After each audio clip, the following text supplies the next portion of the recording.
Hi, my name is Fernando. I'm a teacher of English as a foreign language, and I've been teaching English in primary schools, high schools, and tertiary schools in the city of Buenos Aires for the last 15 years. I have also participated in teacher training programs, and I have taught some graduate courses also in the city of Buenos Aires. Currently, I am focusing my attention on the production of digitalized pedagogical material in the field of English as a foreign language. This is our first course, and in our first course we will focus our attention on the teaching of phrasal verbs and idioms. At this point, what we need to answer is the question why. Why have we decided to focus on phrasals and idioms? The answer to that question lies in the fact that we have noticed that students find it problematic at times to deal with phrasals and idioms. And we think that the reason is that most textbooks provide students with the kind of exercises where they need to, fill in the blanks, rewrite sentences, go for, basically paraphrasing, that's what I mean. And we feel that those exercises rely on the checking of prior knowledge, as the slide will now illustrate.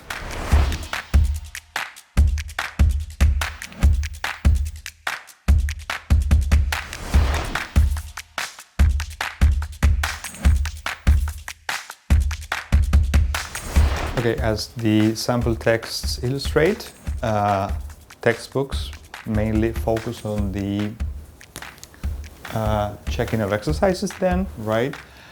And if we go back from first certificate level to upper intermediate level to intermediate level, we will keep finding that textbooks provide us with the same kind of exercises. So we keep checking and checking and checking, and one may wonder when the actual teaching of idiomatic expressions and phrasal verbs kicks into the picture, right? What we think is that these kind of exercises will encourage students, given the lack of instruction, will encourage students to go for what we call mnemonics, that is memorizing, learning by heart, or what is typically known as rote learning. We will not make arguments against rote learning because there has been enough of that in the literature on EFL teaching and in the literature in general, right? What we will promote here, on the other hand, is an approach that will be focused on understanding and systematizing of both phrasals and idioms, right? So the first thing that we've done is we've looked up the word idiom in several dictionaries, right? And we have found that the definition is a bit broad and vague. It goes something like this. Now we will have a look at a slide in which there are several definitions from well-known dictionaries, but basically we have checked several dictionaries, and we have found that their definitions of idiomatic expression goes along the following lines. An idiomatic expression is a group of words whose meaning is different from that of the individual words that constitute the phrasal verb or idiomatic expression in question, right? We have found that that is the case for both phrasal verbs here and idioms. So basically what dictionaries tell us is that the whole is different from the parts. What we have found is that is true for basically language in general. When we say, I have a brother, or I am 46 years old, the sum total of all the parts will provide us with meaning that is different from the segmentation of the parts. So there isn't much of a contribution as far as we are concerned in dictionary definitions. So now we will have a look at basically one slide where we will find definitions of idioms. A group of words in a fixed order that have a particular meaning that is different from the meanings of each word on its own. a group of words established by usage as having a meaning not deducible from those of the individual words. An expression whose meaning is different from the meaning of the individual words. Okay, so I think it's interesting then to have a look at a list of idioms and see what the language can offer us, right? So if we read these expressions, he has been fired, he has been given the sack, he has been given the push, he has been made redundant, he has lost his job, he has been laid off. If we have a look at these expressions, we can all of us who know English, at least English at an intermediate level, an upper intermediate level, advanced level, we can recognize these phrases as idiomatic expressions. However, we have a problem with the definition of what an idiom is, right? We can recognize them, but we cannot come up with a category that will enable us to understand what an idiom is, right? Other than, okay, a set list of expressions in the language. The same happens when we discuss phrasal verbs. Phrasal verbs, as I said before, are also characterized as expressions that are made up of a verb and a particle, where, again, the group has a different meaning from the individual parts. Again, we think there is not much of a contribution because if we take any given sentence, the group will be different from the separate parts, right? That's basically what we call cohesion, right? We put two words together and we make up a new sense, and then a third word will make up a new sense, etc., etc., etc. Okay, we would like to illustrate some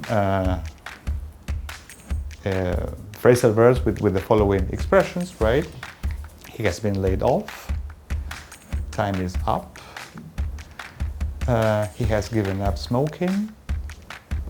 She has turned the light off. And fill her up, where the phrasal verb would be fill up.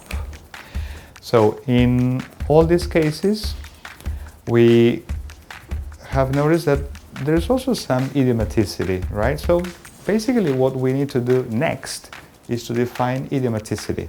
What we think is that the term idiomaticity makes reference to any expression that is used in a language. We know that's broad, right? But some expressions will be idiomatic for language X, English, and some others will be idiomatic for language B. So basically what we think is that the category idiomatic does not come in handy when analyzing the so-called idioms and the so-called phrasal verbs. We would like you to have a look at some dictionary definitions of what a phrasal verb is. So that's what we're going to do in the next slide. A combination of a verb and an adverb or preposition which has a particular meaning. An adverb or preposition in a phrasal verb is sometimes called a particle. A phrase that consists of a verb with a preposition or adverb, or both, the meaning of which is different from the meaning of its separate parts. An idiomatic phrase consisting of a verb and another element, typically either an adverb, as in break down, or a preposition, for example, see to, or a combination of both, such as look down on. Okay, so after checking these dictionary definitions, what we can conclude is that both idioms and phrasals are expressions that have some sort of particular meaning. Again, we think that particular meaning or set expression is not enough, right? It's broad, it's vague in our opinion. So basically what we have is a problem. Basically what our students have is a problem because they will need to memorize expressions because they are simply set expressions in the language. So this approach, again, rote learning or mnemonics, promotes memorization, learning by heart. What we suggest is a demotion of rote learning and the promotion of understanding. In order to promote understanding, we need to find a category that will enable us to get students to understand what they are saying when they use the language. We have found that the category in question would be the category metaphor. Now, what is a metaphor? A metaphor, simply stated, is an expression whereby we go from A to B. What is A and what is B? We're going to characterize A as the source domain and B as the target domain. Let us see one very simple example. Let's take sentence A, where we go, she put the book on the table. That's a literal expression that is part of our basic, physical, tangible experience of what we do when we represent the world out there. She put the book on the table, she translated an element from one place onto the table, right? By extension, by metaphorical extension, because the problem is how to construct abstract phenomena, by extension we can get the sentence, she put the blame on John. So she put the blame on John would be a metaphorical extension of she put the book on the table.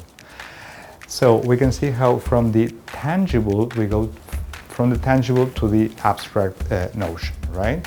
In so doing, we solve the problem of, well, how to represent abstract phenomena, and that is basically what all these expressions, okay, entail. For instance, when we say that he has been given the push, we do not mean that he has literally received a push or he has been literally pushed by his boss. What we mean is that he has lost his job. Or when we say something like he has been laid off, we do not mean that literally. We do not mean that he has been laid, he has been put somewhere else, he has been put off the company. Or basically we mean that in a metaphorical sense, not in a literal sense. So metaphor has an abstract reality, right? Not a concrete reality. So we go from A to B to sum up, where A is concrete and B is abstract. So in the next episode, we will further explore the categories of literal and metaphorical meanings, given that we have simply introduced them, and we think that we need to further delve into those concepts.